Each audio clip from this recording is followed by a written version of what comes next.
দেখো বন্ধুরা, পটল কেটে রেখেছি, এটা পনির দিয়ে রান্না করব।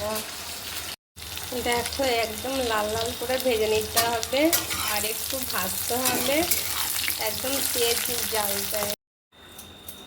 দেখো পটল আলুটা ভেজে নিয়েছি, আর এখানে পনির ভেজে রেখেছি, আর এখানে মশলাটা রাখা আছে।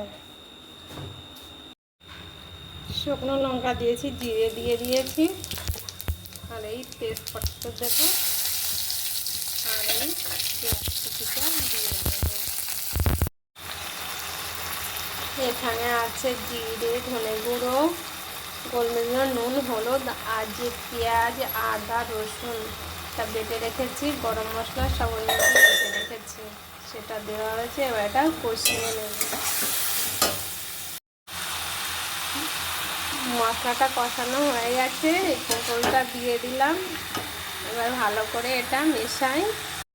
দেখো পনিরটা দিয়ে দিয়েছি, এটা ভালো করে একটু কষাই। এটা একটু গায়ে মাখা মাখা হবে, বেশি ঝোল হবে না, সামান্য ঝোল দিয়ে দেব।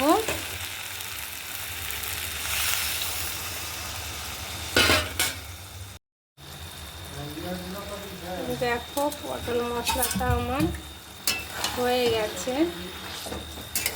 পটল দিয়ে পনির দিয়ে। এটা ঝোল হবে না, বা জাস্ট একটু গায়ে লাগে।